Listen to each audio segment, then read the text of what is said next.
Hello, ladies. Welcome to week 5. I cannot believe it is almost October. This is just crazy how fast time is going. Let's look at week 5 and what we are asking you to do this week. You have chapter 3 in Teacherpreneurs to read. You have 6 Steps to Success literature review, pages 127 to 129 from chapter 5, all of chapter 6, and then you're going to be looking in the resources for teacher advocacy located in the resources for course content folder on the left. There are actually four things you're going to be doing this week. One of the most important things this week is your group sign up. In week 7, you will work with a group to create a presentation highlighting additional teacher advocacy or teacher leadership resources.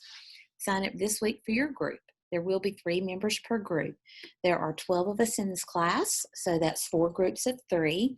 I would like to keep it as even as possible. That way we can share the load equally and not have some groups with more and some groups with less. So I would like for you to sign up for a group, 3 members. I know sometimes this makes it hard because you want to work with certain people, but I promise you, from what I've seen, everyone in this class is fabulous, and everyone will pull their weight and do a great job. The next folder here is your lit reviews. You're going to click. You have a discussion board here. What did you learn from the Machai and McAvoy text this week? How will you use your new understandings in your own literature review? This is of the 20-point rubric that I will use to grade. So remember that you're looking at the full discussion board rubric.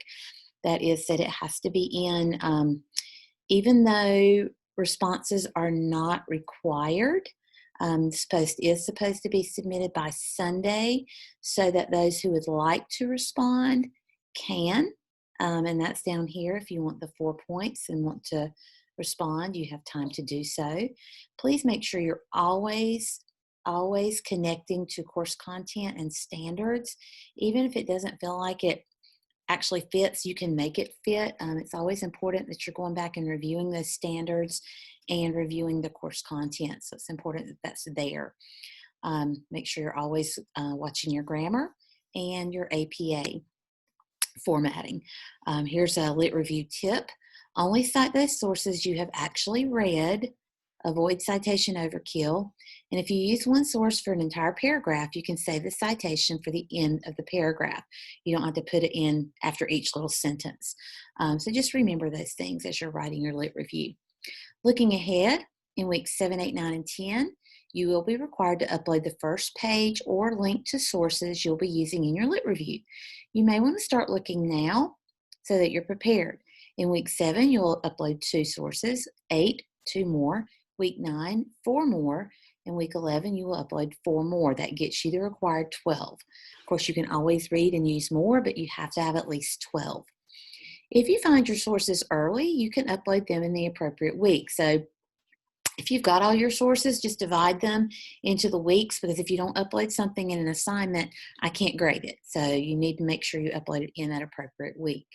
Please remember that you should not cite sources in either your in-text or your reference page that you did not read or cite yourself. If you didn't use it, you can't cite it. You're expected to actually read at least 12 peer-reviewed articles in order to write this literature review. So you are going to have to do some reading, some searching, some citing, and some collecting. So please make sure that you keep that in mind. Don't leave it till the last minute. You just can't. You won't be able to do a very good job on it. In week 5 of your advocacy and leadership, you have 2 discussion board posts. You have Teacherpreneur Chapter 3. After reading Chapter 3, complete the activity for Chapter 3 on pages 58 and 59 of the text. Upload your completed T-chart and reflection on the entire chapter and exercise. What did you learn about yourself? And respond to 2 of your peers. Now, this is the 4-point rubric. Because 2 peers need to respond, it needs to be in by Sunday. Please make sure that because there's not a lot of flex room with this rubric, please make sure you're always putting in your reflection of your standards and connections to current or real life situations, current content or real life situations. It's real important that you're always bringing in that content and those standards and how this relates to you and to every one of your posts. That makes it real. and makes it usable. So please make sure that you're looking at that as you're posting and then as you're responding, because you do need to respond to 2 of your peers. Then you're also going to look thoroughly at the resources for teacher advocacy located in the resources for content, course content. One way teachers show leadership is through advocating for the profession. Which of these resources could benefit your advocacy goals that you looked at earlier? Remember that you did the leadership profile, and a lot of you found out that you don't advocate as much as you would like in certain areas. Sign up or join one of the listservs, newsletters, Facebook pages, etc. And then in this post, you're going to just tell me why, which one you chose and why. And I don't need just 2 sentences. This is a 4-point post as well. So this one can be due by Tuesday night. There's no peer response involved, but you can respond if you would like. But just tell me which one you signed up for and how that fits your advocacy goal. So give me a few sentences, a paragraph or two about that. So you have 3 posts this week, and you have a group sign up this week. I'm seeing some really great work from you. You guys have some amazing topics.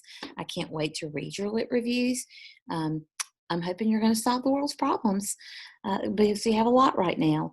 So thank you for all of your hard work. I hope the school is going well for you. I know this is difficult with the virtual, the face-to-face, and the remote, and some of you may be getting ready to go to hybrid face-to-face, or some of you may be in elementary and getting ready to go 5 days a week. Please let me know of any concerns or problems or issues that you may be having. You're doing a great job. I'm very proud of you. Again, if you have questions, email me, text me. If you need to Zoom, I'll be glad to Zoom with you. But I appreciate all that you're doing, all that you're going to do, and I can't wait to see your final products. Have a great week, and I will talk to you soon.